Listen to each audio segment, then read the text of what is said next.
కీర్తనల గ్రంథము 28వ అధ్యాయం. యెహోవా, నేను నీకు మొదపెట్టుచున్నాను.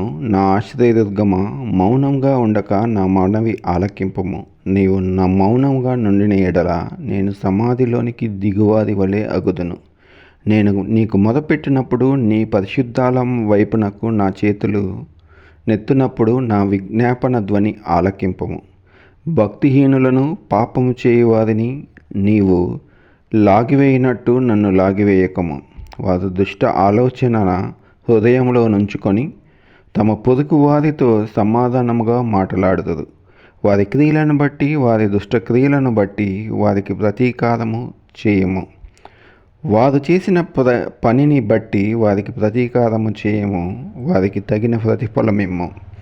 యెహోవా కార్యములను వారు లక్ష్యపెట్టరు, ఆయన హస్త కృత్యములను వారు లక్ష్యపెట్టరు. కావున ఆయన వారిని వృద్ధిపరచక నిర్మూలము చేయును.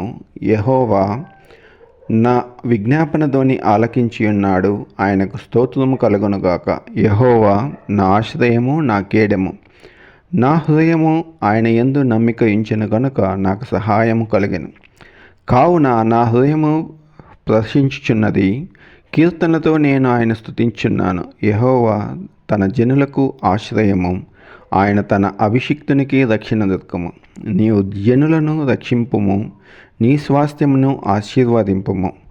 వారికి కాపరివై నిత్యము వారిని ఉద్ధరింపుము. దేవుడి వాక్యమును దీవించునుగాక.